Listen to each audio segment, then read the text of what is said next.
job, Whitey and Watkins. Chris, have you ever met somebody that, famous person, and you end up feeling like, man, they're really cool? Whitey Gleason. Of course. Our next guest is, someone that I'd seen play.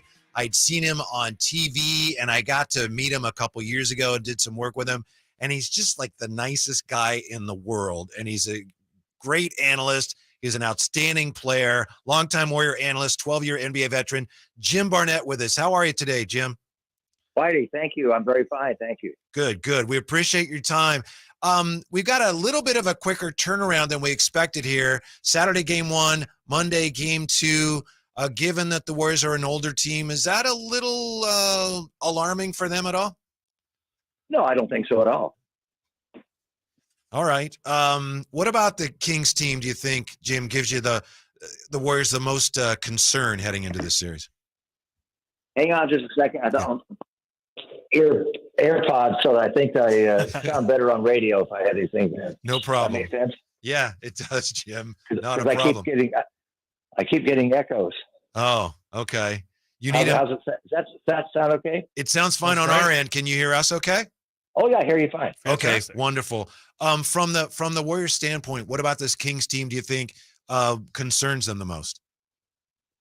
Well, I know that they can put the ball in the basket, and a high-scoring team like that, the Warriors aren't shooting well. It's I think the Kings, it's terrific that they're in the playoffs right now. I think it's a great matchup, and there are a lot of people that can put the ball in the basket, and the Warriors are going to have trouble inside with DeMarcus Sabonis. He's a terrific player. He can score. He rebounds. He's just a great inside player. He's so tough, and I think he's going to give the Warriors a little problem there. De'Aaron Fox has had a great year. Averaged 25 points a game and knows how to score. I don't think he's the shooter that Steph and Curry, Klay Thompson are. Right. So I would try to keep him out of the lane, because once he gets in the lane, he's very, very deadly. So I think it's going to be a good series, but I think the biggest attribute for the Warriors is their experience and their 4 championships. And that counts a lot, especially in the postseason. So they've been there before, and that gives them a great advantage in my estimation. Yeah. You mentioned DeMarcus Sabonis there, Jim, and in the 3 games that Sabonis has played against Golden State this year, he's been absolutely incredible. 21 points, 16 rebounds, 6 assists in those 3 games. What do you think will be Golden State's game plan to try and slow him down in this series?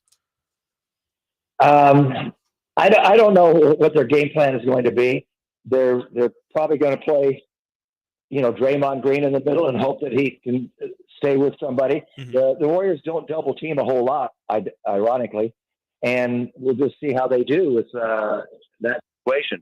I don't think, the Warriors they're just going to take care of themselves and mind their business and do the fundamentals, rebound the basketball, which it's a major this year because they're a small team. Jim Barnett, I think the biggest. Go ahead, Jim. Sorry. They get sloppy with the ball. Shoot well and take care of the. That anything is possible in any series with anybody. All right, we're having a few issues here, Jim. We apologize. We'll carry on here. I wanted to ask you, how much better are the Warriors defensively right now than they were before the All-Star break? I think they're a little better, but I'm not sure that it's playoff caliber defense. They make a lot of mistakes. They let people drive to the basket. They don't do a very good job of staying in front of people. So that's a problem. I mean, the Kings are going to score. Jim, Andrew Wiggins this season had the highest 3-point percentage of his career, while also putting together the lowest usage percentage of his career. I know it's a limited sample size, but how quickly do you think Wiggins can reintegrate into this lineup with his team? I'm glad you brought him up, because Wiggins hasn't played in 2 months, and I don't know. I think it's very difficult to come back and play at a high level like this, and you're thrown into their thing there. He's a very important part of the Warriors, though, because with Thompson and Curry and then Wiggins, you can't double team anybody. because you're going to get burned. But Wiggins, and he's also a heck of a defender and a good rebounder. So, but if I were the Sacramento Kings, I would more or less try to double Curry, try to double Thompson, and I would also try to let Wiggins possibly see if he could beat them and take a lot of shots, because the more shots he takes, the less shots Curry and Thompson are going to get. And he's been gone for 2 months. He's played a total of 37 games this year.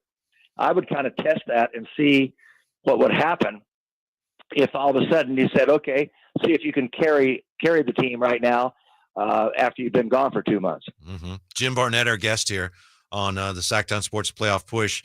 Jim, you played with great players, Rick Barry, Earl Monroe, Pete Maravich, John Havlicek, just to name a few. You played against, the Big O and Wilt and Kareem and on. So you have a unique perspective on what makes a truly elite player great. And you've seen Steph a long time. So what is it about Steph that has us here comparing him and putting him in the upper echelon with some of those greats that you played with and against? Well, the thing about Steph is I've never seen anyone quite like him, particularly from that size. He's such a great shooter, and he's got the range. He can go out, he can shoot almost from half court and be accurate with that. He's gotten better every year. He's gotten stronger. He also knows how to go to the basket. He's not just a perimeter shooter. There are a lot of players that I played against, and I played against a lot of Hall of Famers, of course, but they were more one-dimensional. But Stephen is difficult to guard because he doesn't mind going inside, and he knows how to finish around the basket. He knows how to get the shot off, and he knows how to do it accurately. He knows how to get himself to the line, and he's a deadly free throw shooter, as we know, over 91%. And he's got a quick release. It's amazing how he gets that shot off. He surprises people, and he's just one of the greatest players in the history of the game.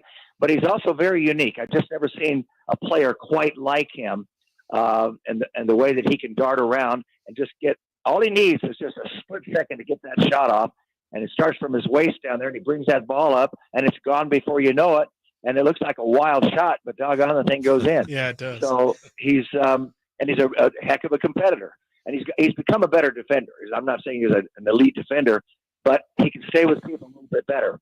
And so, I just have a lot of confidence in him.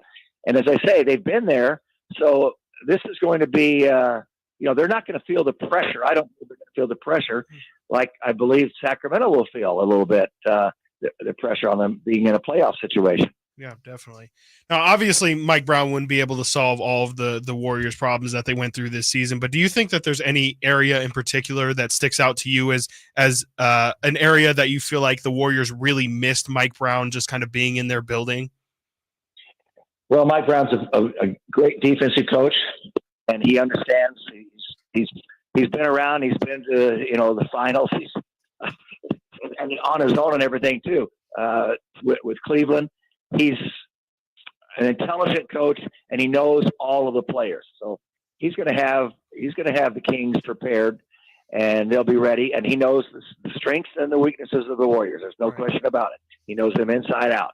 So I think that's a big advantage for your players. Whether it will transfer and to the playing court, a lot of things are said, a lot of things are done, a lot of things are practiced, and then when you get out on the court, things change, right. And you can prepare yourself, but sometimes it's difficult to measure greatness and what can happen in those moments. As we know, like Klay Thompson, all of a sudden, when he goes to the last game of the season in Portland, he needed 5 threes to get to 300. Well, he got them in the first quarter. He hit 5 in a row real fast, and nobody expected that. Yeah, I can't see that one coming. So, as I say, both these teams are great offensive teams. We'll find out over the season. The Kings averaged more than the Warriors, but they're 2 of the top 3 scoring teams in the league. It'll be interesting that way, and I don't know how much defense is going to be played or how much is going to be. I know that they'll try. I don't know how effective all that will be. Jim, let me ask you one more, if I may, and we appreciate your time. In the playoffs, typically the game tends to slow down somewhat. If that happens in this series, which of these two teams, both great offensive teams, which team would benefit more, the Kings or the Warriors, in your estimation, if the pace does slow down to more of a crawl since it's the playoffs? Yeah, who's going to execute in the half court at a better rate? And that's something that the Warriors don't like it slow down. They like to push the ball. Every game, if they're ever in trouble, Draymond is out there trying to get the rebound, push the ball up the floor. And that's one reason they have a lot of turnovers, because they take a lot of risks, a lot of chances. So, I don't follow the Kings as much. I know that you guys had a hell of a year, but I don't know how patient you would be in a half-court offense. I know this, that the Warriors would rather they're not as comfortable if the game slows down and they can get bogged down, because then they start one-on-one and the ball doesn't move. Mm-hmm. The ball for the Warriors has to move and keep the defense on their heels. And if you just go one-on-one, a team that goes with one-on-one players, they're much easier to defend. You can give help. You don't have to worry about other players. So I think if it had to slow down, I think it would probably benefit the Kings. Wow. Hey, Jim, appreciate it. I'll come by and say hi. Looking forward to seeing you. Enjoy the series. We'll talk to you again soon. Did you have me on? Thank you. Mm-hmm. The great Jim Barnett. There you go. As far as that pace question goes, huh? He agrees with me. I definitely think that it would benefit the Kings, just from what I've seen them in their half court offense. They're very, very comfortable in that half court